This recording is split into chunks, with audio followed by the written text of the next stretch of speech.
నమస్కరిస్తూ, అలాగే తటవర్తి వీరరాఘవరావు గారు రాజలక్ష్మి దంపతులకి మరి వారికి కూడా నమస్కరిస్తూ, అలాగే పాల్గొన్న ఆత్మ బంధువులకి పిరమిడ్ మెడిటేషన్ ఛానల్ వాళ్ళకి కూడా నమస్కరిస్తూ, మనం ఈ జూమ్ సెషన్ లో 100% మరి తటవర్తి వీరరాఘవరావు గారు, రాజలక్ష్మి మేడం ఈ ఆత్మకి సంబంధించిన జ్ఞానం గురించే వాళ్ళు రీసెర్చ్ చేస్తున్నారు, మనకి ఆ జ్ఞానాన్ని అందించడం జరుగుతుంది. మరి మనం గత కొన్ని రోజులుగా వింటూనే ఉన్నాము. మరి సార్ చెప్తున్నాడు, మనం చేసే ప్రయత్నం ఎంతో చేస్తున్నాము, ఆ ప్రయత్నంలో మార్పు ఉందా లేదా, మనలో ఎదుగుదల ఉందా లేదా అనేది ఎప్పటికప్పుడు మనం చూసుకుంటూనే ఉండాలి.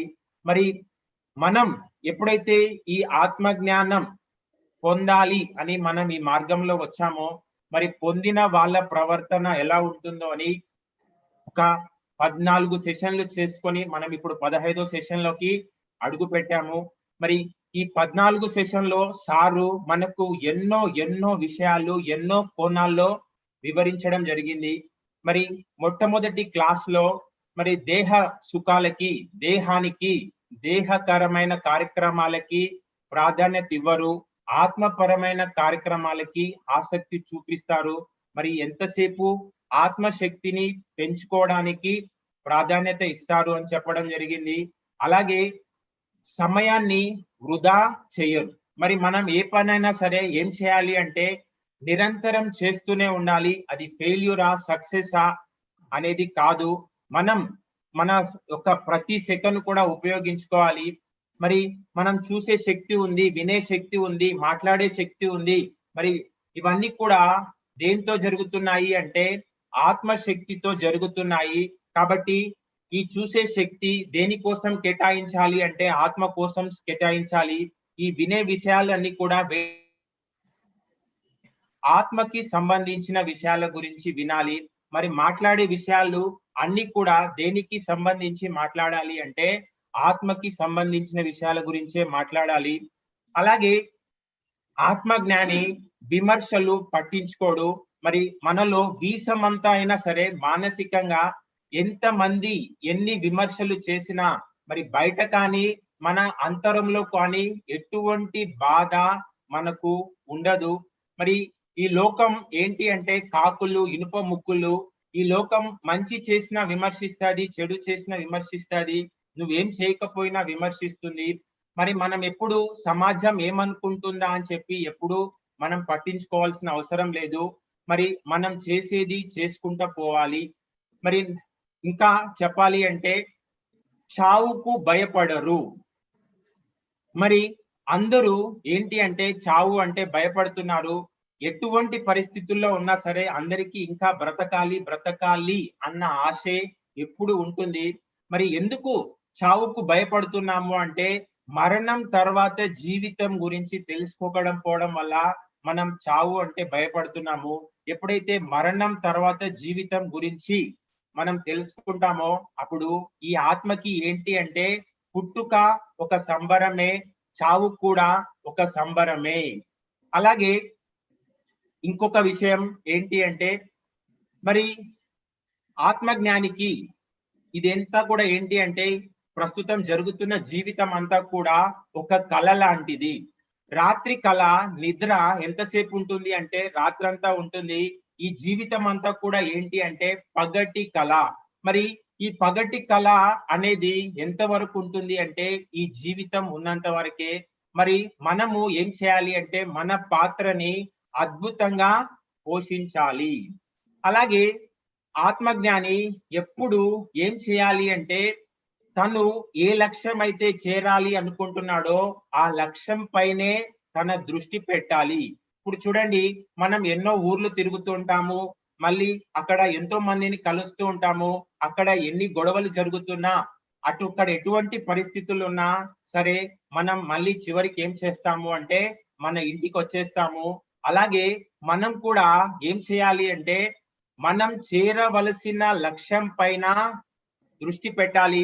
దీని గురించి మనకు ఒక చక్కటి ఉదాహరణతో కూడా చెప్పడం జరిగింది. ఏంటి అంటే మరి పాండవులకి విల్లు విద్య నేర్పిస్తూ ఉన్నప్పుడు మరి పాండవుల గురువు అందరినీ అడుగుతాడు, మీరు ఆ పక్షి వైపు చూస్తూ ఉంటే మీకేం కనిపిస్తుంది అంటే చాలా మంది చెట్లు కనిపిస్తున్నాయి, కొమ్మలు కనిపిస్తాయి, ఆకులు కనిపిస్తాయి అంటున్నాడు. కానీ అర్జునుడు మాత్రమే ఏం చెప్తాడు అంటే పక్షి కన్ను మాత్రమే కనిపిస్తుంది అని చెప్పడం జరుగుతుంది. అలా మనం కూడా ఏం చేయాలి అంటే మనం లక్ష్యం వైపే దృష్టి పెట్టాలి. మిగతా ఎన్ని జరుగుతున్నా సరే మనం పట్టించుకోకూడదు. అలాగే ఇంకొక విషయం ఏంటంటే మరి ఈ భూమి అంతా కూడా ఏంటి అంటే ఒక పాఠశాల. మరి ఈ పాఠశాలలో మనం నేర్చుకోవాల్సింది నేర్చుకోవడం కోసం. మరి ప్రతి ఒక్కరు ఎందుకు వచ్చారు అంటే రకరకాల అనుభవాలు పొందడానికి వచ్చారు. ఆ రకరకాల అనుభవాల ద్వారా జ్ఞానం సంపాదించడానికి వచ్చారు. మరి మనం ఒక స్కూల్లో ఏం చేస్తాము అంటే పాఠాలు నేర్చుకుంటాము. మరి పాఠాలు నేర్చుకున్నప్పుడు ఆ స్కూల్లో బల్లలు ఉపయోగించుకుంటాము, కుర్చీలు అన్ని ఉపయోగించుకుంటాము. కానీ వేటిని కూడా తీసుకోము. అలాగే మనం ఈ భూమిపైకి తీసుకొచ్చిన ప్రతిదీ కూడా వాటితో ఏం చేయాలి అంటే అనుభవించాలి. కానీ మనం పోయేటప్పుడు చిల్లి గవ్వ కూడా తీసుకుపోము అన్న విషయం మనం గుర్తు తెచ్చుకోవాలి. ప్రతిదీ అనుభవించడం కోసమే వచ్చాము. ఆ స్కూలు ఎప్పటికీ అలాగే ఉంటుంది. పిల్లలు మారుతారు, టీచర్స్ మారుతారు, కానీ స్కూల్ మాత్రం అలాగే ఉంటుంది. మరి నాది, నీది, ఇతరులది అంటూ ఏమీ లేదు. అంతా ఒకటే అనే భావన ఉంటుంది. మరి ఆత్మ జ్ఞానం పొందిన వాళ్ళు ఎప్పుడు ఎలా ఉంటారు అంటే త్రికరణ శుద్ధిగా ఉంటారు. మరి దేహపరమైన కర్మల పట్ల శరీరంలా, మరి ఆత్మపరమైన కార్యక్రమం పట్ల మనం ఎలా ఉండాలి అంటే ఆదిశేషుల్లా ఉండాలి. ఇంకా ఏం చెప్పారు అంటే ఈ మామూలు సామాన్య మానవుడికి ఆత్మజ్ఞానం పొందిన వాడికి దేహ ధర్మాలు అందరికీ ఒకటే విధంగా ఉంటాయి. కానీ ఆత్మ జ్ఞానం పొందిన వారి యొక్క ప్రవర్తన, వారి యొక్క మనస్సు ఎలా ఉంటుంది అంటే నిశ్చల స్థితిలో ఉంటుంది. వారి చిత్తము ఎప్పుడు ఎలా ఉంటుంది అంటే శాంతిగా ఉంటుంది.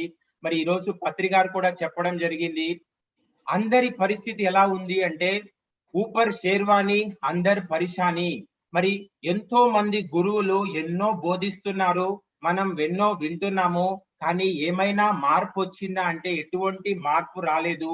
మార్పు రావాలి అంటే ముందు మనకు ఏం కావాలి అంటే ఆచరణ అనేది చాలా చాలా ముఖ్యము.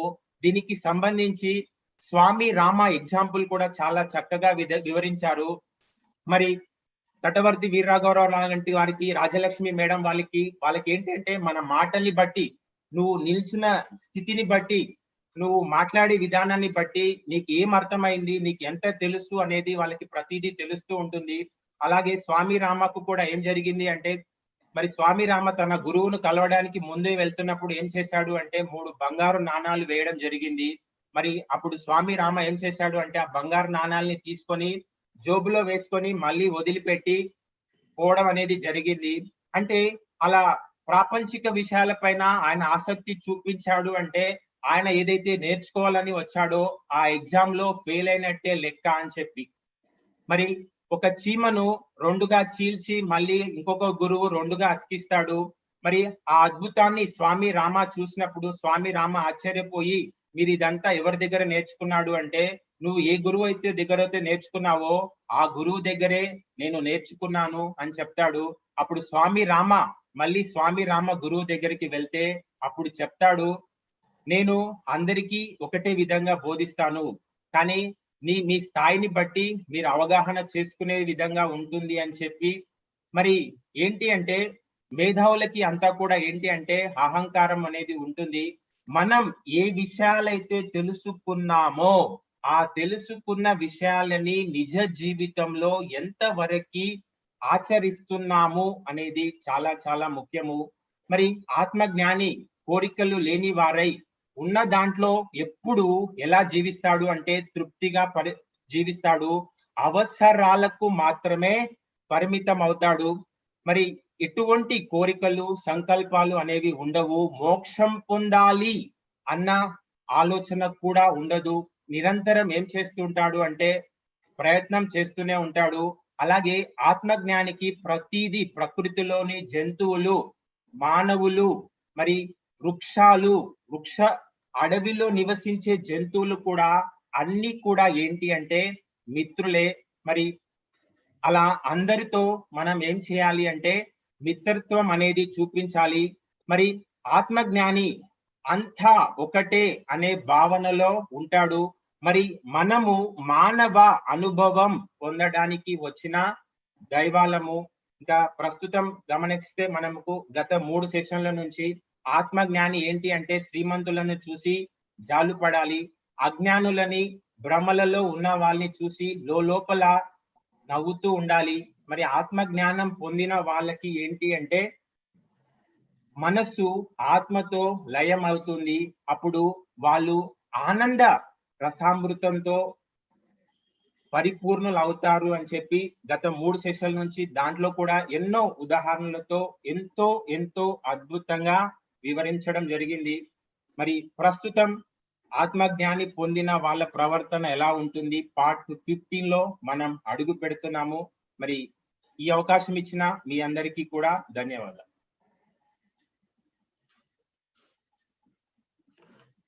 ఓకే శ్రీకాంత్.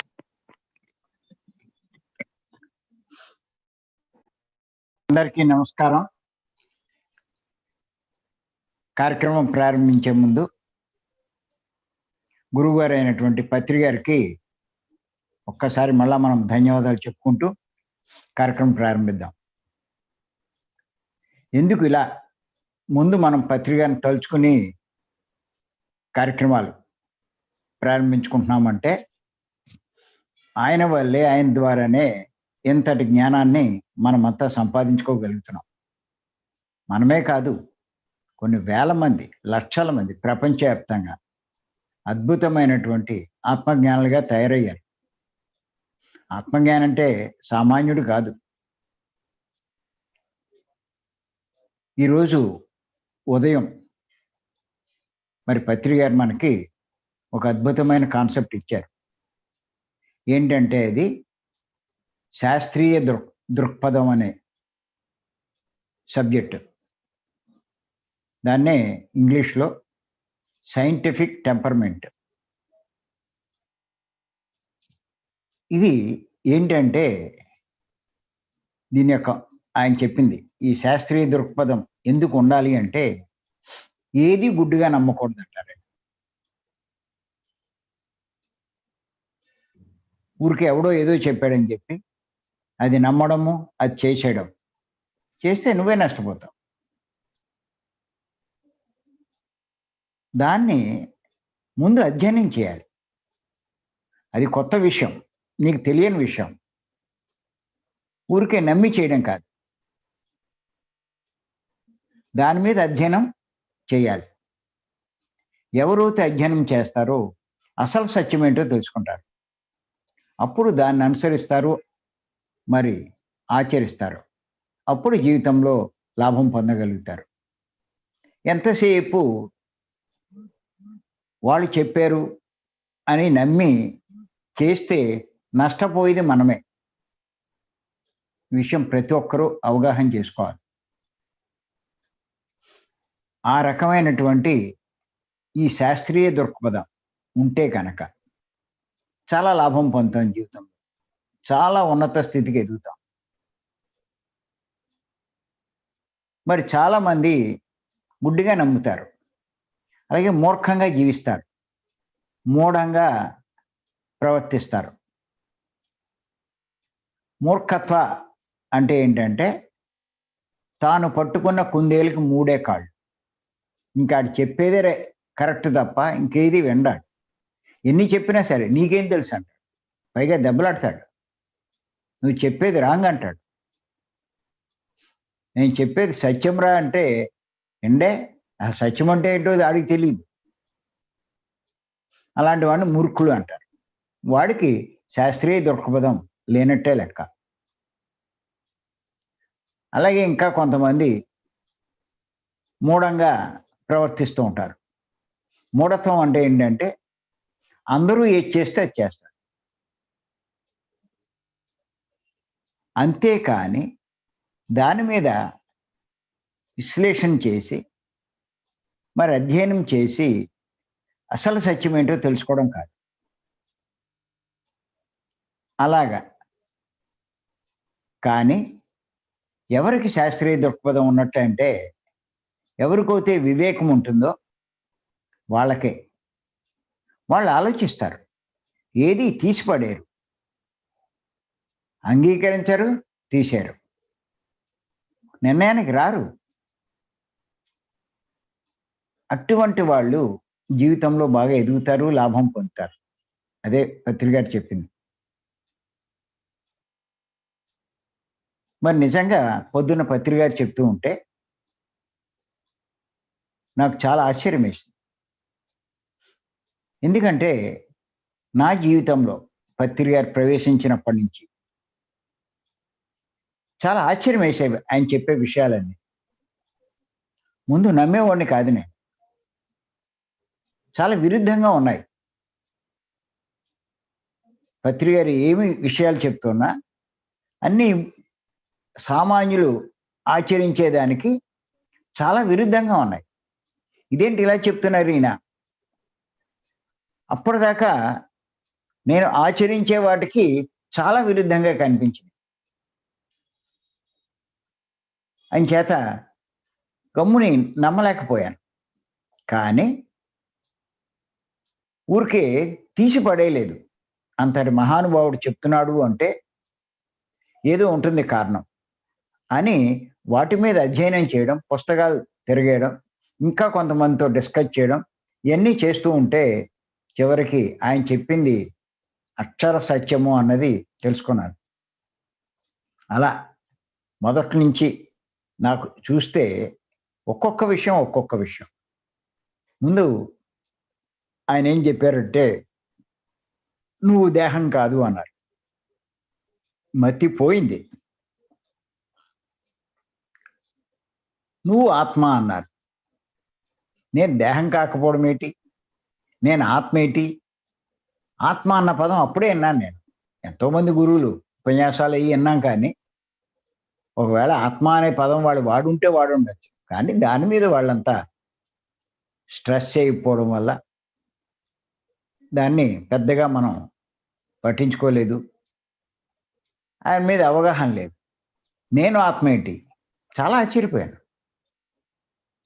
తర్వాత పుస్తకాలు చదివి ఈ ఉపనిషత్తులు ఇవన్నీ చూస్తూ ఉంటే అప్పుడు అర్థం చేసుకోగలిగాను. నేను దేహం కాదు, నేను ఆత్మ అన్నది. ఈ దేహం నేను తీసుకున్నదే కానీ నేను కాదు అన్నది తెలిసింది. సారు చెప్పారు కదా, నేను వేరు, మేను వేరు అని. నేను అంటే ఆత్మ, మేను అంటే శరీరం. ఈ మేనులో ఉన్నది నేనే కానీ ఈ మేను నేను కాదు అన్నది అర్థమైంది. తర్వాత ఆయన ఏం చెప్పారంటే, ఇంకొక నమ్మలేని విషయం చెప్పారు. ఏమన్నారంటే, విగ్రహం భగవంతుడు కాదు, ఆత్మే భగవంతుడు అన్నారు. ఇది కూడా మొత్తం ఇప్పటికీ చాలా మంది ప్రపంచంలో అంగీకరించరు. ఆత్మ భగవంతుడు ఏంటి అంటారు. విగ్రహమే కదా భగవంతుడు అని. అంటే తరతరాల నుంచి విగ్రహాన్ని ఆరాధిస్తూ ఇప్పుడు విగ్రహం దేవుడు కాదు అంటే ఎవరు నమ్ముతారు? ఇది మొదట్లో నాకు కూడా కొంచెం ఇబ్బట్టుగానే కనిపించింది. ఎందుకంటే అప్పటిదాకా నేను విగ్రహారాధన చేసిన వాడినే కాబట్టి.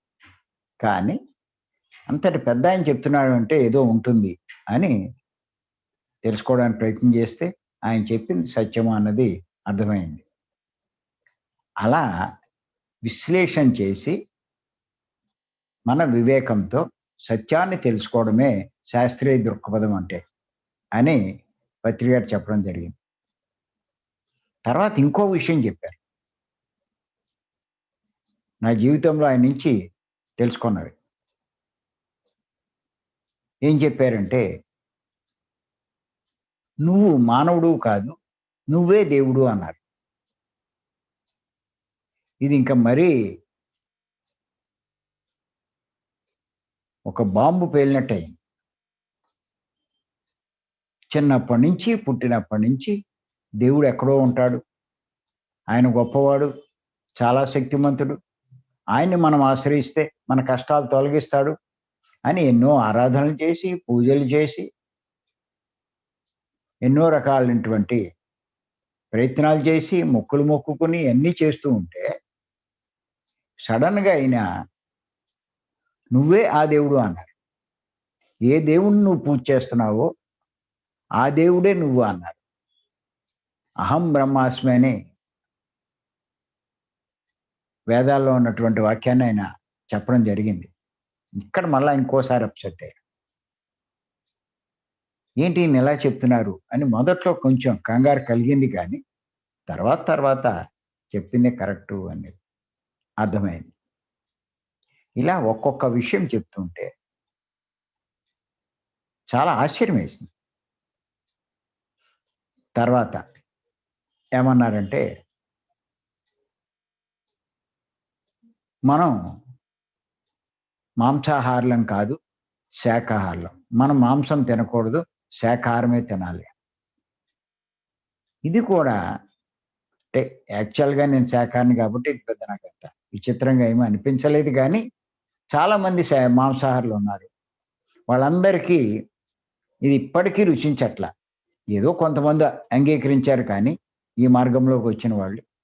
ఇంకా చాలామంది అంగీకరించరు. ఎందుకు తినకూడదంటారు. తింటే ఏంటి అంటారు. తినకపోతే ఎలా జీవిస్తామంటారు. అసలు పనులు కూడా చేసుకోగలమా లేదా అంటారు. అసలు దేవుడు, ఆడికి దేవుడు అంటే ఏంటో తెలీదు. ఎవడు దేవుడో తెలీదు. దేవుడు ఎక్కడుంటాడో తెలీదు. కానీ దేవుడు అనే పదం ఉపయోగిస్తూ ఉంటాడు. దేవుడు నన్ను ఎందుకు సృష్టించినట్టు? లేతే ఆ కోళ్ళని ఎందుకు సృష్టించినట్టు? నా కోసమే కదా! అని ఇలా మాట్లాడుతూ ఉంటారు. ఇంకా ఆయన ఏం చెప్పారంటే, అది కూడా మనకి ఆశ్చర్యం గొలిపేదే. నువ్వు దేవుడు కాదు, సమస్త జీవులు దేవుడే అన్నాడు. కోళ్ళు, మేకలు, చేపలు అన్నీ దేవుడే. చీమలు అన్నీ. మతిపోయిందది. అన్నీ దేవుడేటి? సమస్తము దేవుడేటి? దేవుడంటే వెంకటేశ్వర స్వామి కదా! రాముడు కదా! కృష్ణుడు కదా! అదే కృష్ణుడు అయితే జీసస్ కదా! అనుకుంటారు. తాను మానవుడు, ఈ జంతువులు అలాగా. ఆ భావంలో ఉంటారు. కానీ ఆయనేమన్నారంటే, అన్నీ దేవుడే అన్నారు. సమస్తము దేవుడే. అన్నీ ఆత్మలే. అన్నిట్లో ఉన్నది ఆయనే అని చెప్తే అక్కడ కూడా ఆశ్చర్యమేసింది. అది మళ్ళా నిర్ధారించుకోవడానికి మళ్ళా కొంత టైం పట్టింది. ఇలా ఒక్కొక్కటి, ఒక్కొక్కటి. ఇంకొకటేంటంటే, ఇంకో ఆశ్చర్యకరమైన విషయం చెప్పారు. ఏంటంటే, డాక్టర్ల వల్ల ఏ రోగాలు తగ్గవన్నాడు. అసలు డాక్టర్లకి రోగాల గురించి ఏమీ తెలీదన్నాడు.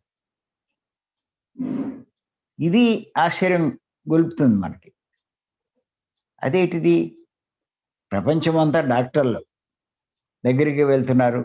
డాక్టర్లతోటే వైద్యం చేయించుకుంటున్నారు. ఆళ్ళకేమీ తెలీదంటారేంటి అని. తర్వాత మళ్ళా అధ్యయనం చేస్తే ఆయన చెప్పింది కరెక్టు అన్నది తెలిసింది. నిజంగా ఇంకా ఆలోచిస్తే డాక్టర్లకి వల్ల రోగాలు ఎలా తగ్గుతాయని ఆయన అడుగుతూ ఉంటే, కొంచెం ఆలోచిస్తే మనకు చూడండి, దీర్ఘకాలిక రోగాలని కొన్ని రోగాలకి వాళ్ళు పేర్లు పెట్టారు. బీపీలు, షుగర్లు, గ్యాస్ట్రిక్‌లు, అల్సర్సు, క్యాన్సరు ఇలాగ ఇటువంటివి ఎన్నో ఉన్నాయి చాలా. ఇవన్నీ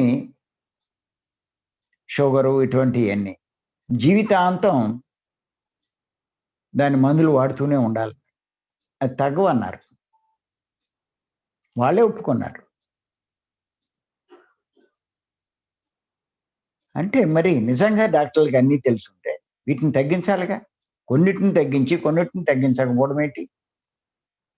అన్నది ఆ ప్రశ్నొస్తుంది. అప్పుడు ఇంకా అధ్యయనం చేస్తే అర్థమైంది. అసలు రోగాలకి కారణాలేంటో కనుక్కుంటే మరి అసలు మనకేం తెలుస్తుంది అంటే, ఈ రోగాలను నిరోధించగలిగే శక్తి మనలోనే ఉంది.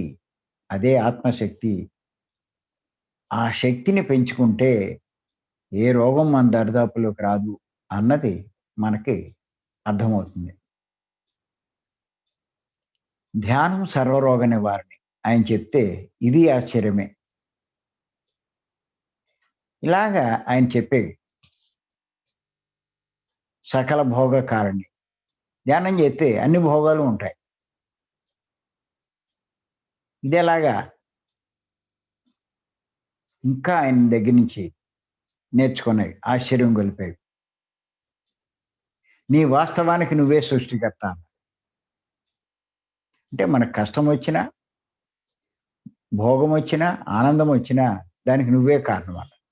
మనమేమనుకుంటామంటే కష్టం వస్తే మొగుడు నన్ను కష్టపెడుతున్నాడు, నా పిల్లలు నన్ను కష్టపెడుతున్నారు, మా అమ్మా నాన్న వల్ల నేను కష్టాలు పడుతున్నా, నా భర్త వల్ల కష్టపడుతున్నా, నా భార్య వల్ల కష్టపడుతున్నా ఇలా అనుకుంటారు.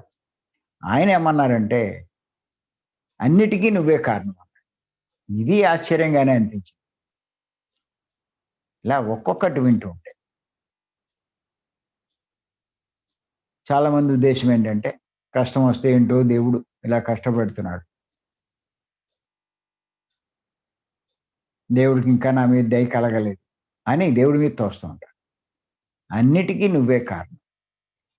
నీ వాస్తవానికి నువ్వే సృష్టికర్తవు అని ఆయన చెప్పారు. ఇంకా ఏంటంటే ఇప్పటిదాకా ఏదైనా మనకు కష్టం వస్తే దండం పెట్టి దేవుణ్ణి ఉద్ధరించమంటాం. కానీ పత్రి గారు ఏమన్నారంటే, నిన్ను ఉద్ధరించేవాడు ఎవడు లేడు నాయనా. ఎవరిని వారే ఉద్ధరించుకోవాలి. ఇంకోడెవడో వచ్చి నిన్ను ఉద్ధరించేదేంటి? ఎవరిని ఉద్ధరించమని అడుగుతున్నావో ఆ దేవుడు నువ్వే అన్నప్పుడు ఇంకా నిన్నెవడు ఉద్ధరిస్తాడు?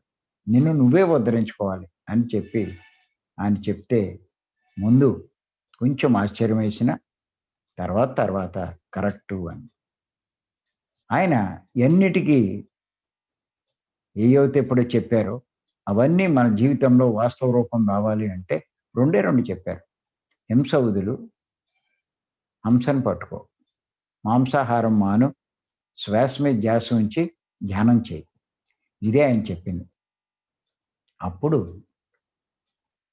ఇలా ఒక్కొక్కటి, ఒక్కొక్కటి చాలా తెలుసుకున్నాను నేను. తర్వాత ఇంకో సెషన్స్‌లో మనం డీటెయిల్డ్‌గా డిస్కస్ చేద్దాం. ఈ మధ్యే నేను అసలు పత్రిక దగ్గర నుంచి ఏం నేర్చుకున్నామంటే ఆశ్చర్యం గొలిపే విషయాలన్నీ ఇప్పుడు మనం బయట వాళ్ళకి ఎవరికి చెప్పినా వాళ్ళు ఆశ్చర్యపోతారు. ఇప్పటికీ ధ్యానం చేసేవాళ్ళు చాలామంది మాంసం మానాలి అంటే అంగీకరించలేకపోతున్నారు. తప్పేంటంటారు. ఎన్నో ప్రశ్నలేస్తారు. కొంతమంది ఏమంటారంటే, మరి వాటిని చంపితే పాపం అంటారు. వాటిలో దేవుడున్నాడంటారు. మొక్కల్లో కూడా ప్రాణం ఉంది గదా! మరి మనం తోటకూర తినటం లేదా? కాయగూరలు తినటం లేదా? అది పాపం కాదా? అని కొంతమంది అడుగుతారు. ఇంకా కొంతమంది ఏమంటారంటే, సరే కోళ్ళు అయి ఇయి అంటారు. మా ఇంట్లో చీమలొచ్చేస్తున్నాయి. మా ఇంట్లో దోమలొచ్చేస్తున్నాయి. మమ్మల్ని బాధిస్తున్నాయి. మరి ఆటిని చంపకుండా ఎలాగా? ఇల్లు శుభ్రం చేసుకోవద్దా? ఇలా మాట్లాడతారు. మొన్నే ఒకాయన నాకు ఫోను చేసి, మీరు చెప్పింది ఒప్పుకుంటానండి. నాదేమో వ్యవసాయం.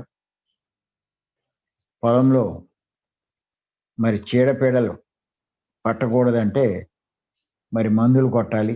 మందులు కొడితే ఎన్నో పురుగులు, కీటకాలు ఇయన్నీ బోలెడు చనిపోతాయి. ఎలాగండి మరిది? అని చెప్పి అడగడం జరిగింది. ఇలాగ చాలా మందికి చాలా సందేహాలు. ఇంకా కొంతమంది ఏమంటారంటే, మనం వాటిని తినకపోతే మరయి పెరిగిపోయి మనల్ని తినేస్తాయేమో అనేవాళ్ళు కొంతమంది ఉన్నారు. ఇలాగా రకరకాలు. ఇంకా కొంతమంది మరి మాకు అదే వృత్తి, అదే వ్యాపారం. ఇప్పుడు అది మీరు మానేయమంటే మేము ఎలా బతకాలి? ఇలాగా ఒక్కొక్కళ్ళు ఒక రకమైన. కానీ పత్రి గారు ఏం చెప్తారంటే జీవహింస చెయ్యొద్దు, మాంసభక్షణ మానేయమంటారు. మరి మనం కూడా ఏదైనా కొత్త విషయం తెలుసుకున్నప్పుడు దీన్ని బట్టి మనం అర్థం చేసుకోవాల్సింది ఏంటంటే, ఓ కొత్త విషయం తెలుసుకున్నప్పుడు ఖచ్చితంగా దాని మీద అధ్యయనం చేయాలి. పుస్తకాలు చదవాలి. లేతే కొంచెం మీ మీద జ్ఞానం ఎక్కువ ఉన్న వాళ్ళని అడగాలి. అయి రాసుకోవాలి. దాని మీద మళ్ళా అధ్యయనం చేయాలి.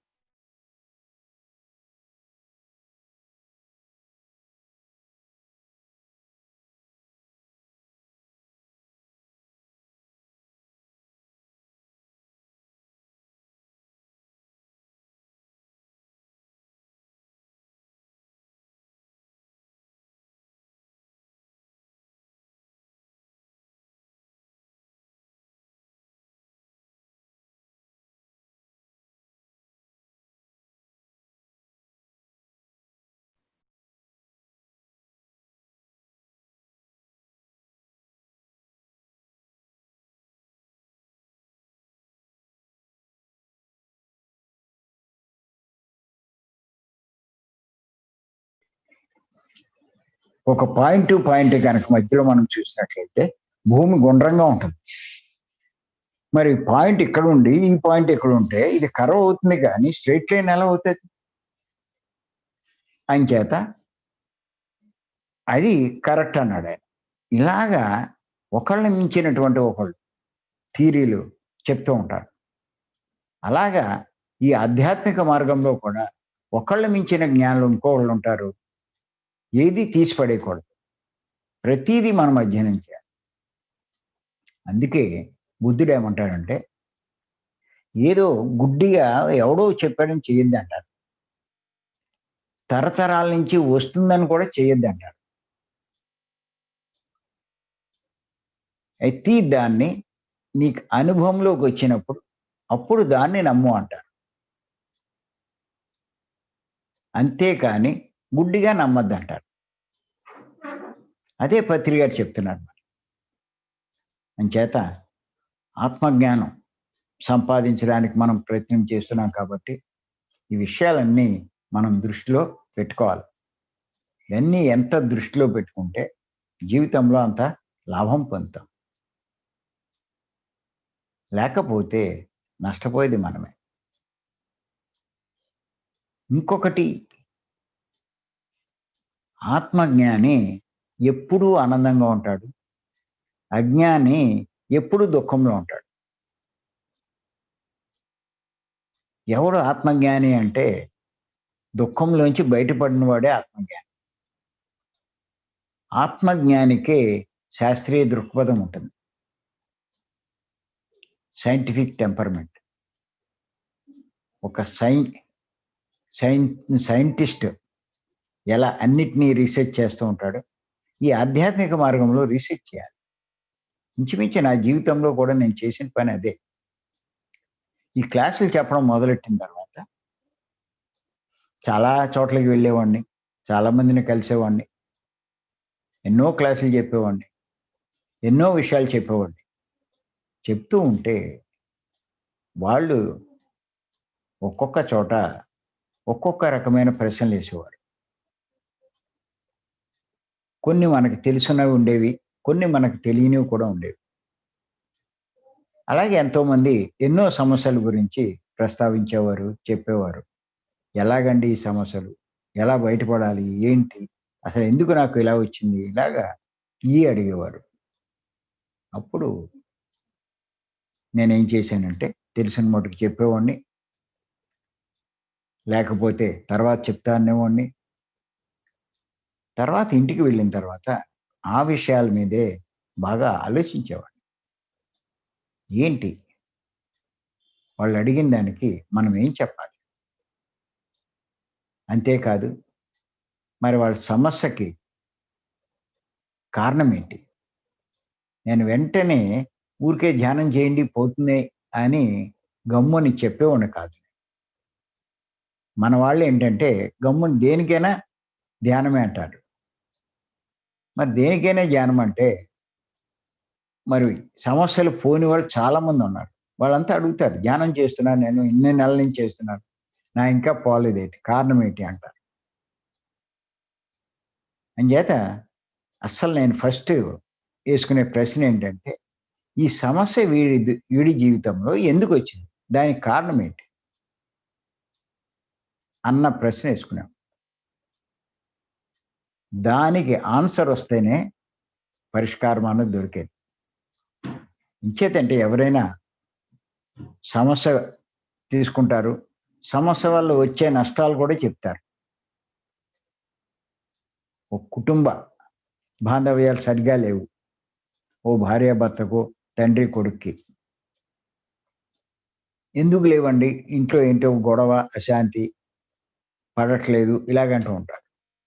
అప్పుడు ఫస్ట్ నేను ఏ టైప్‌లో ఆలోచించేవాడినంటే, అసలు ఈ సమస్యకి కారణం ఏంటి? ఆ సమస్య, సమస్య వల్ల వచ్చే నష్టాలు.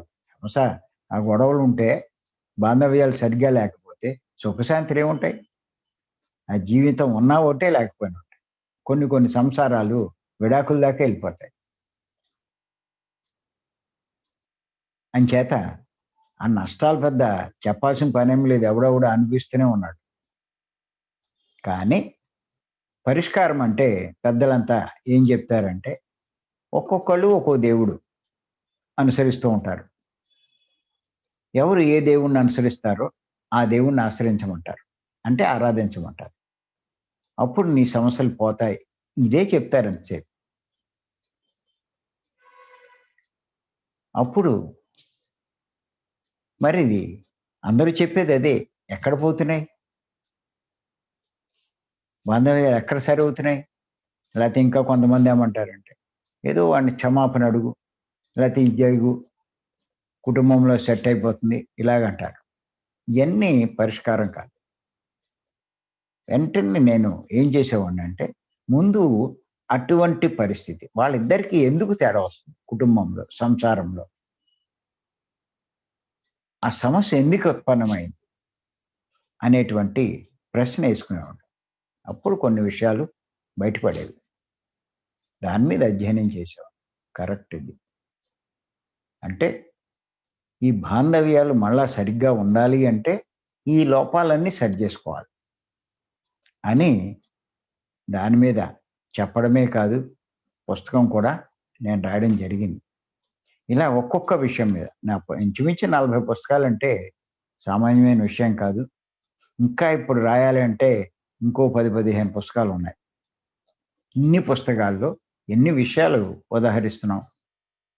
అంచేత ఏంటంటే ఇయన్నీ కూడా మరి అలా బాంధవ్యాలంటే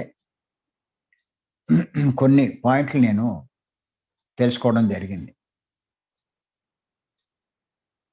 ఎదుటి వారిలోని విశిష్టతను గుర్తించలేకపోవడం. అలాగే అవసరాలకు పరిమిత కాకపోవడం, కోరికలకు బానిసవ్వడం. ఇలాగా కొన్ని పాయింట్లు నేను అధ్యయనం చేస్తే తెలిసినియి.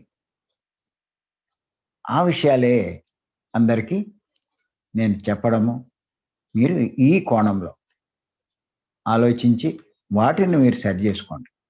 మరి అయి సరిజేసుకోవాలంటే ఎలాగా? అది కూడా నేను చెప్పేవాడిని.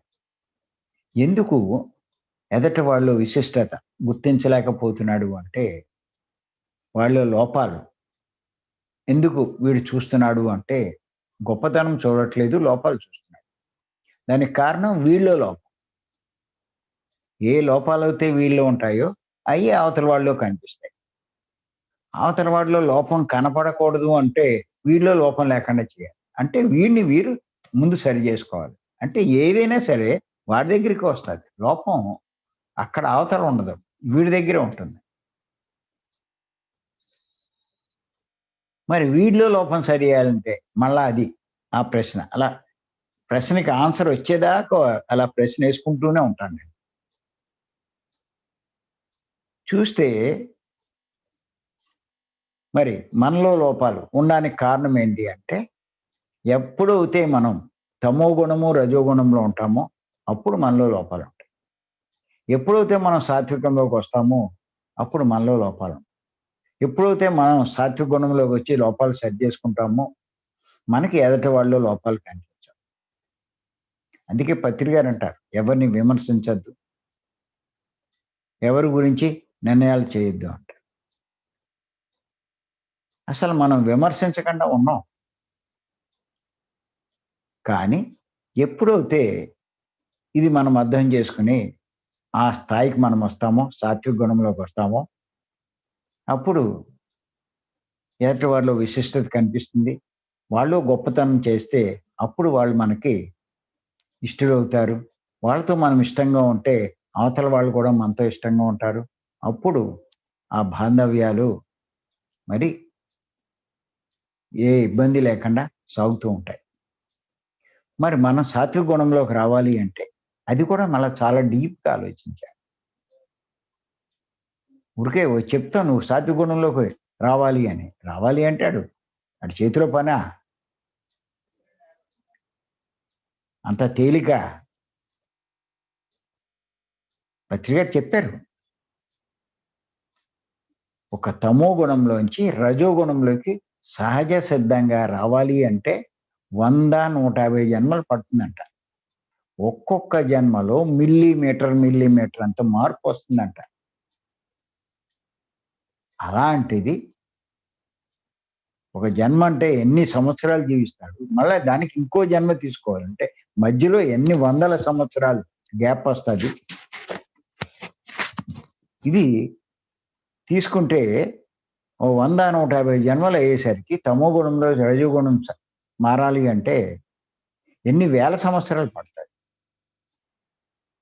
అలాంటిది ఊరికే నువ్వు మారిపో, నువ్వు తమో గుణం నుంచి బయటకొచ్చేయి అంటే ఎలా వచ్చేస్తాడు ఆడు? అంత తేలిక? ఎంత కష్టపడాలి? ఎంత కృషి చేయాలి? అప్పుడు దానికేంటి మరి? ఇన్ని జన్మలు తీసుకుని ఎప్పటికో అంటే ఎలా? ఆ సమస్య ఇప్పుడు పరిష్కారం కావాలి అంటే వాడు సాత్విక గుణంలోకి రావాలి. అంటే తమో గుణంలో ఉన్న, రజో గుణంలో ఉన్న దాంట్లోంచి బయటపడాలి. అప్పుడు వాడిలోని లోపాలు తొలగిపోతాయి. ఎప్పుడైతే వాళ్ళలో లోపాలు ఉండవో అప్పుడు ఎదటి వాళ్ళలో లోపాలు వాడికి కనిపించవు. ఎదటి వాళ్ళలో లోపాలు కనిపించినప్పుడు వాడు చెడ్డవాడిగా ఉండడు. మీరెప్పుడు ఎదటి వాళ్ళలో లోపాలు మీరు చెప్తూ ఉంటే ఆడు చెడ్డవాడనే లెక్క. మీరు ఎదటి వాళ్ళలో లోపాలు కనిపించకపోతే వాడు చెడ్డవాడి కింద లెక్కలోకి రాడు. సహజంగా మనం ఎక్కడైనా చూస్తే కనుక ప్రతి ఒక్కరూ ఎదటి వాళ్ళ లోపాలు. ఏదో వీడి దగ్గర లోపాలు లేనట్టు వాళ్ళలో లోపాలే చెప్తూ ఉంటాడు. వాళ్ళలో లోపాలు చెప్తూ తానేదో గొప్పవాడైనట్టు ఫీల్ అవుతూ ఉంటారు. ఇది లోకంలో ఉన్నటువంటి పరిస్థితి. అంచేత వాడిలో లోపాలు మనం కనపడకూడదు అంటే లోపాలు కనిపించకూడదు అంటే మనలో లోపాలు ఉండకూడదు. అదే కదా పురాణాల్లో కూడా చెప్పింది. కృష్ణుడు దుర్యోధనుడిని పంపించి మరి మంచివారు ఎవరైనా ఉన్నారో చూడమంటే లోకంలో నాకెవడు మంచివాడు కనపడలా. ఏదైనా కాస్తో కూతో మంచి ఉంటే నాలో ఉందన్నాడు. ధర్మరాజుని పిలిచి చెడ్డవారు ఎవరైనా ఉంటే నాకు చెడ్డవాళ్ళు ఎవరు కనిపించలే. ఏమైనా చెడ్డ ఉంటే నాలో ఉందన్నాడు. అంటే ధర్మరాజుకి చెడ్డోడు కనిపించలేదు. దుర్యోధనుడికి మంచోడు కనిపించలేదు. కారణం ఏంటంటే వీళ్ళలో అంతా చెడ్డ ఉంది కాబట్టి వీడికి మంచోడు కనిపించలే. వీళ్ళలో అంతా మంచి ఉంది కాబట్టి ఈయనకి ఎవరు చెడ్డోడు కనిపించలే.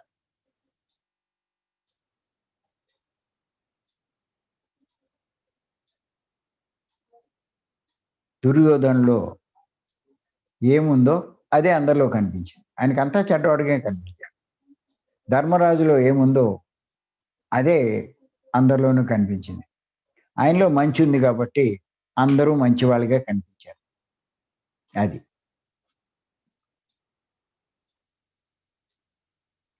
మరి ధర్మరాజు శుద్ధ సాత్వికమైనటువంటి స్థితిలో ఉన్నటువంటి వాడు.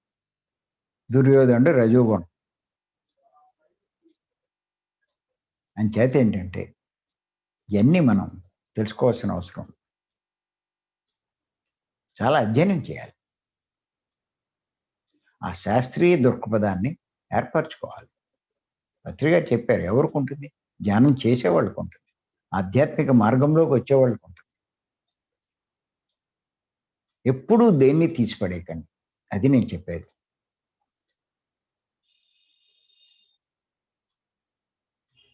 దేన్ని గుడ్డిగా నమ్మకండి. అదే చెప్తాను నేను. ఏదో సమస్య వచ్చింది, ఎవరో పిరమిడ్ మాస్టరు అడిగారు, నా సమస్య ఎలా పోతుంది? ఏముందమ్మా, పెద్ద కష్టమేముంది, నువ్వు సంకల్పం పెట్టి ధ్యానం చేయి, నీ సమస్య పోతుంది అంటాడు. ఇంకా వెనక ముందు ఆలోచించడు, చెప్పింది చేస్తాడు. ఒకవేళ పోకపోతే ఆయన సరిగ్గా చెప్పలేదని మళ్ళీ ఇంకో మాస్టర్ని అడుగుతాడు. ఇలాగా అసలు ఏంటి సంకల్పం పెట్టమంటున్నారు? ఎందుకు పెట్టమంటున్నారు? సంకల్పం అంటే ఏంటి? దీన్ని సంకల్పం అంటారు. సంకల్పం పెడితే ఎలా పోతుంది? సంకల్పం పెట్టి ధ్యానం చేస్తే ఎలా పోతుంది?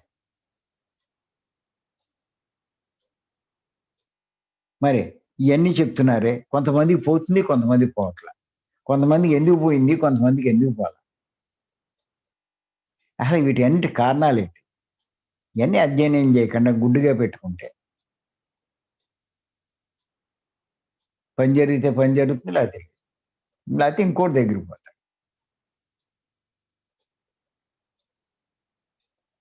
చాలామంది నన్ను అడిగేవారు, ఏమన్నా అక్కడికి వెళ్తే వాళ్ళు ఇలా చెప్పారు, అయినా నాకేం పోలేదు ఏంటండి అంటారు. ఏంటని నన్ను అడిగితే పెట్టి చెప్పినోడు వెళ్ళి ఆయన్ని అడుగు.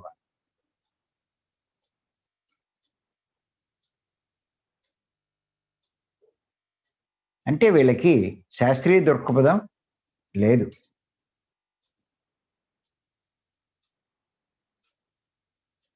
మాంసాహారం తినేవాడు, అందులోనే బలం ఉందనుకునేవాడు. అదే మానవుల ఆహారం అనుకునేవాడు. శాస్త్రీయ దృక్పథం లేనివాడు. ఇలా పత్రిగారు ఈరోజు ఉదయం ఎన్నో ఎగ్జాంపుల్స్తో మరి విషయాల మీద మనకి అద్భుతంగా అందించారు. నిజంగా ఆత్మజ్ఞానికి అద్భుతమైన శాస్త్రీయ దృక్పథం ఉంటుంది.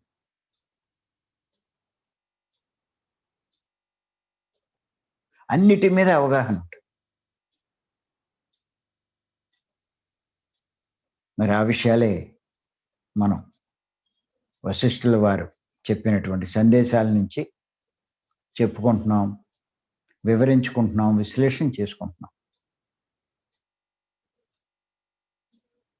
గత 13, 14 ఎపిసోడ్స్ నుంచి, క్లాసుల నుంచి చెప్పుకుంటున్నాం. ఈరోజు 15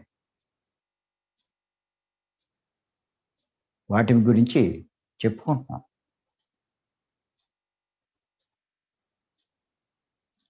బాగా వివరించుకుంటున్నాం. ఇంచేతంటే ధ్యానంలోకి వచ్చారు అంటే అర్థం ఏంటంటే జ్ఞానం కోసమే, అంతకన్నా ఇంకేం కాదు. నేను మార్నింగ్ క్లాస్లో కొన్ని చెప్తున్నాను. నేను కోరికల వల్ల నష్టాలు, అది జాగ్రత్తగా వినండి.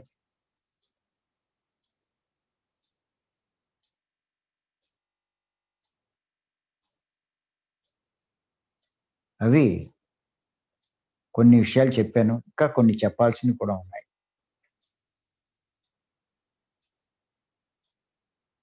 వాటిని కూడా భాగాలు భాగాలుగా చెప్తున్నాను. ఇప్పుడు ఇంచుమించు 5, 6 భాగాలైనయి. నిన్న. రేపు 7వ భాగం వస్తుంది. ఉదయం 10-11. ప్రతి దాంట్లోనూ చాలా మనం ఆలోచించవలసిన అవసరం చాలా ఉంది.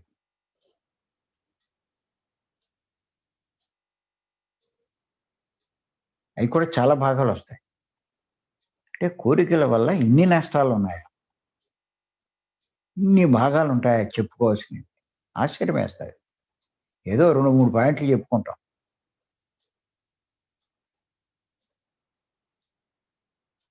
ఎన్ని రకాలుగా చెప్పుకోవచ్చంటే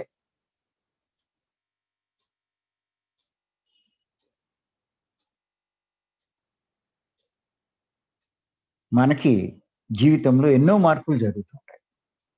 ఎన్నో పరిస్థితులు మారిపోతూ ఉంటాయి.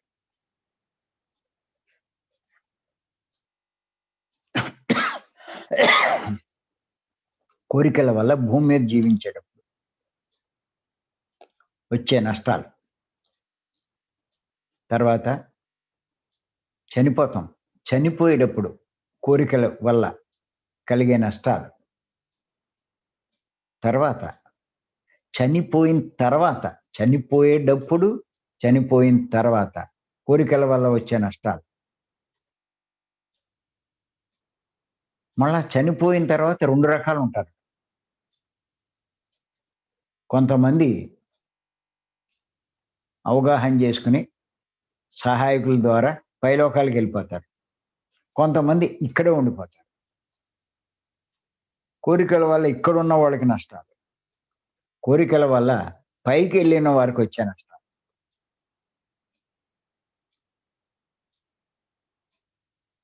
ఇన్ని రకాలు తెలుసుకోవాల్సిన అవసరం ఉంది.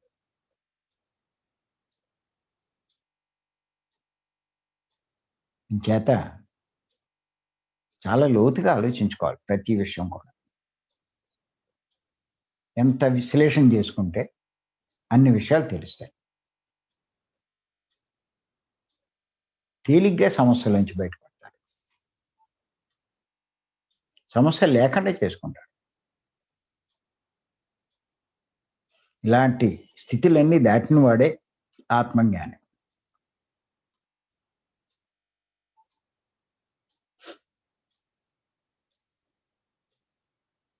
పత్రిగారు పొద్దున చెప్పారు కదా! డాక్టర్‌కి ఏం తెలుసు? వాళ్ళు డబ్బు సంపాదన కోసమే కానీ, ఇంకా అంతకన్నా వాళ్ళకి వేరే ఆలోచనేమీ లేదు. అలాగే పూజారులు. వాళ్ళు డబ్బు సంపాదనే. సత్యం తెలీదు వాళ్ళకి. ఇయన్నీ ఎవరికి తెలుస్తాయంటే, ఒక ఆత్మజ్ఞానికే తెలుస్తాయి. ఆత్మజ్ఞానే సత్యం తెలుసుకున్నవాడు.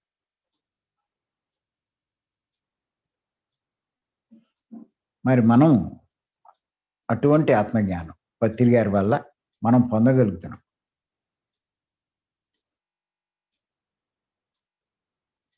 ఆయన మనకు మార్గాలు ఇచ్చాడు. ధ్యాన సాధన చేయాలి. తర్వాత జ్ఞానానికి సంబంధించిన పుస్తకాలు పఠించాలి. తర్వాత ఆత్మజ్ఞానం బోధించగలిగిన వాడు. సాంగత్యం అంటే ఎవరితో పడితే ఆళ్ళతో సాంగత్యం చేయడం కాదు. పత్రి గారు అంటారు కదా! మూర్ఖులతో సాంగత్యం వల్ల ఏంటి ఉపయోగం? బుద్ధుడు కూడా అంటాడు. మూర్ఖులకి దూరంగా ఉండమంటాడు.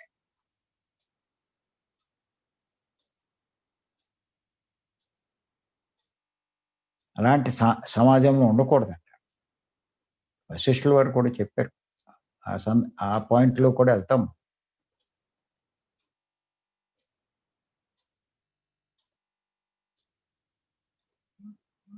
జ్ఞానులు సాంగత్యం చేయాలి.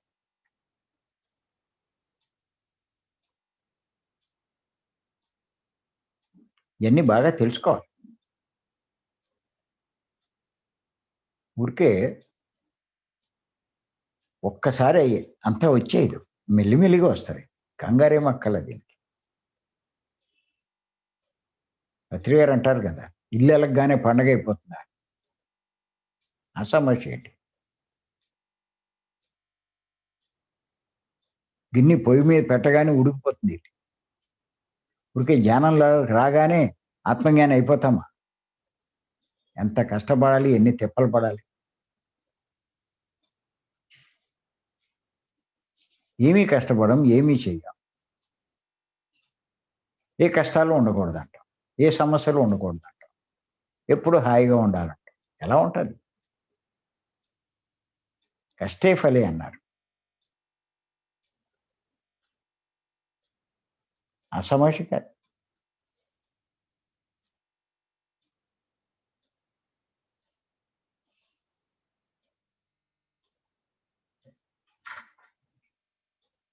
మరి పత్రి గారు పదే పదే చెప్తారు భగవద్గీతలో శ్రీకృష్ణ భగవాన్ చెప్పిన విషయాలు.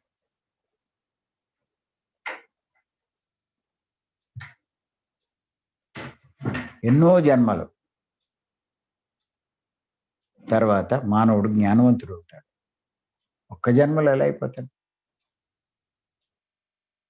ఇంతకుముందు కొన్ని జన్మల్లో నేర్చుకున్నాం, దాన్ని ఇప్పుడు మనం కొనసాగిస్తాం. ఇప్పుడు ఇది ఊరికే తెలుసుకోవడానికి చేస్తున్నాం, అన్ని పాయింట్లు మనం ఆచరిస్తున్నామని కాదు.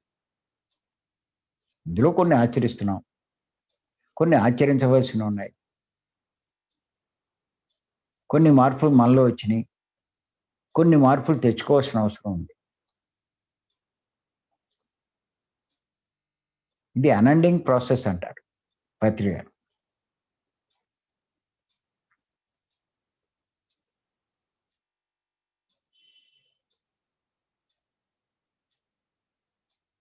ఇలా మనం తెలుసుకోవాలి. అలాగే కిందటి క్లాస్లో మనం ఏం చేసామంటే భగవద్గీతలోంచి కొన్ని చెప్పుకున్నాం. అలాగే ఎంతోమంది యోగులు వాళ్ళు చెప్పిన విషయాలు కూడా మనం చెప్పుకున్నాం. ఆత్మజ్ఞాని అవ్వాలంటే ఏం చేయాలి? ఆత్మజ్ఞాని అయితే వాడి పరిస్థితి ఎలా ఉంటుంది? ఇలా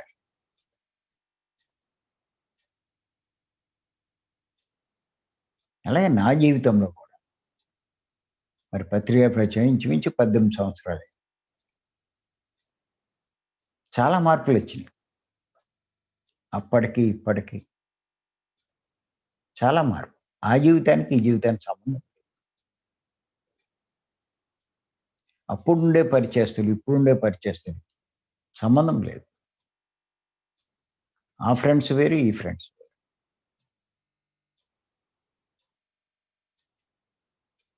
పత్రిక గారు ఈ రోజు కూడా చెప్పారు, నా దగ్గర బంధువులు ఎవరికి నేను చెప్పింది ఎక్కలేదు. వాళ్ళ గురించి నాకు అనవసరం.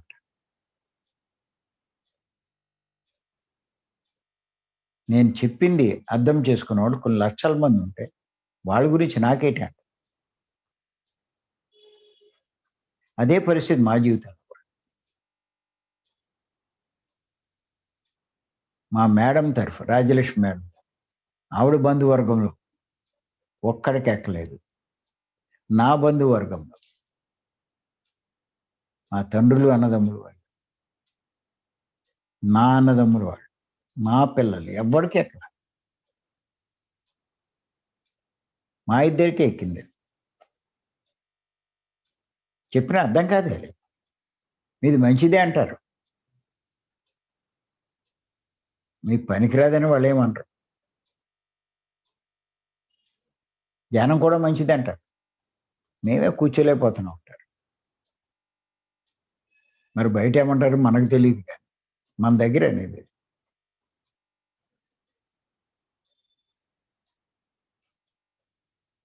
అలాంటిది ధ్యాన మార్గంలోకి వచ్చి ధ్యానం చేసేవాళ్ళు ఎంత గొప్పవాళ్ళండి ఒక్కసారి ఆలోచించండి.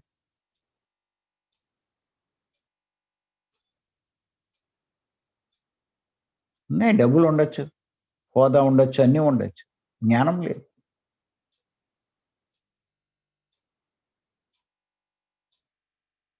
దేనికి ఆ జన్మ? వాళ్ళు ఏదో గొప్ప గొప్పగా చేసేస్తున్నాం.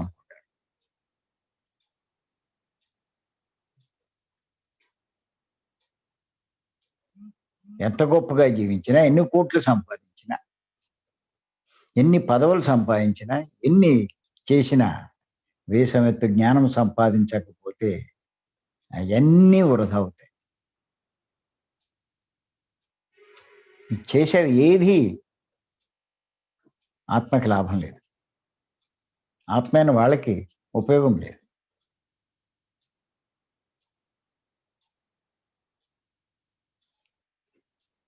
మనం సంపాదించుకునేటువంటి జ్ఞానమే. నేను అందుకే వాటి మీదే దృష్టి పెట్టమను. చాలా మంది అనుభవాల మీద, వాటి మీద, వీటి మీద ఎక్కువ దృష్టి పెడతారు. అదేదో గొప్పే అనుకుంటాం. మొన్న కూడా పత్రి గారు ఓ జూమ్ క్లాస్‌లో పామూరు వాణి మేడం అని ఆవిడతో డిస్కస్ చేస్తూ ఉంటే ఆవిడ చెప్పిన విషయాలు నాకు అర్థమైందండి. ఈ మూడో కన్ను అన్నది, సూక్ష్మ శరీరం అన్నది ఏం పెద్ద గొప్ప విశేషాలేం కాదు. మన ప్రవర్తనలో మార్పు అది ముఖ్యమన్నది నేను తెలుసుకున్నాను అని చెప్పింది ఆవిడ.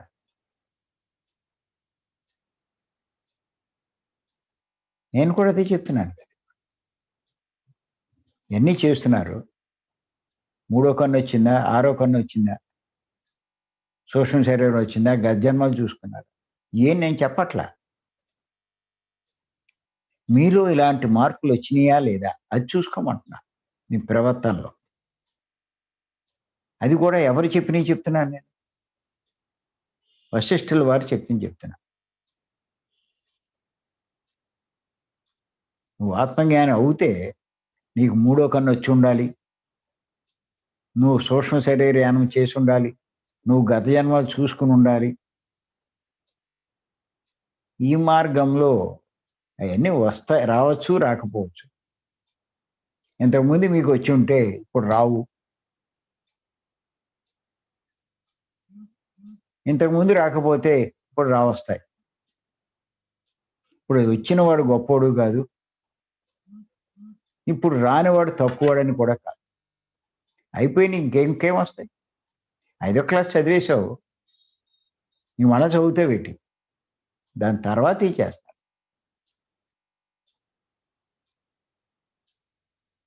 ఈ మార్గంలో ప్రారంభంలో మనం పొందవలసిన కొన్ని మార్పులంతే. అంతకన్నా అందులో పెద్ద విశేషమేమీ లేదు. చేత వాటి మీద కాదు దృష్టి. ఆత్మజ్ఞానం కోసం మనం ప్రయత్నించేటప్పుడు మన ప్రవర్తనలో కలిగే మార్పులు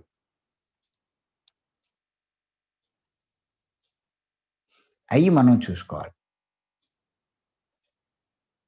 అయ్యే చెప్పుకుంటున్నాం. ఇది ఇంకా మనకి నా లెక్క అవుతే ఇంకొక 5, 10 ఎపిసోడ్‌లు అవుతాయి.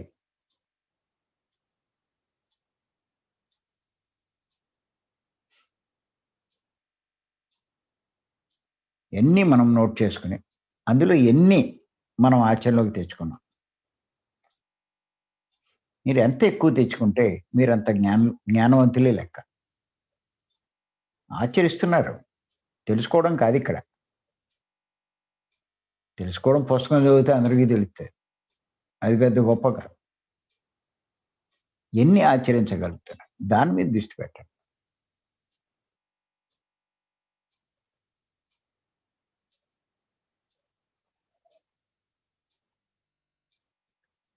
వాళ్ళు కనిపించడం, వీళ్ళు కనిపించడం, వాళ్ళ సందేశాలు, వీళ్ళ ఇవి కూడా మనకి పెద్ద ఏమీ అవసరం లేదు.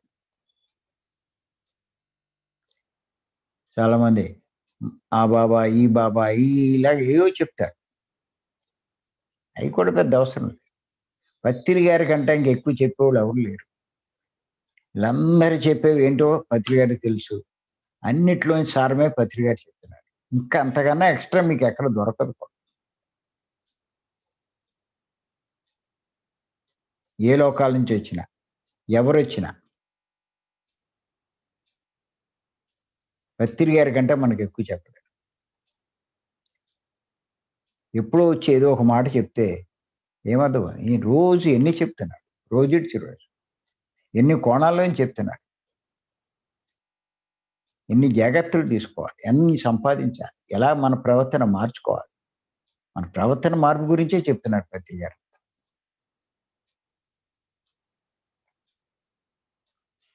అంచేత గుర్తుపెట్టుకోండి,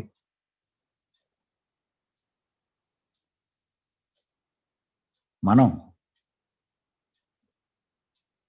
ఈ వశిష్ఠుల వారు చెప్పినటువంటి సందేశం ప్రకారం ఇంచుమించు గొప్ప వాళ్ళంతా కూడా ఏ చెప్తూ ఉంటారు. ఇంతకుముందు క్లాసులో కొన్ని చెప్పుకున్నాం. ఇంకా నెక్స్ట్ మనం ఆది శంకరాచార్య వారు. ఆయన ఎంత గొప్పవాడు, ఆయన ఏం చెప్పాడో అది కూడా చూద్దాం. ఇంచేతంటే ఆత్మజ్ఞానం పొందిన వారి స్థితి ఎలా ఉంటుంది, ఎటువంటి వారు అటువంటి స్థితి పొందినట్టు వాళ్ళ ప్రవర్తన ఎలా ఉంటుంది, వారు ఎలాంటి భావంతో ఉంటారు, వారు జీవించే విధానం ఎలా ఉంటుంది, ఈ విషయాలన్నీ కూడా మరి శంకరాచార్య వారి దగ్గర నుంచి కూడా మనం తెలుసుకుందాం నెక్స్ట్ ఎపిసోడ్లో.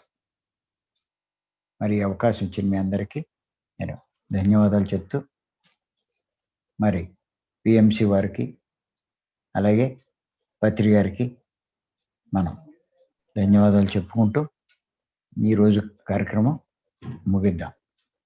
Thank you. Thank you sir. మరి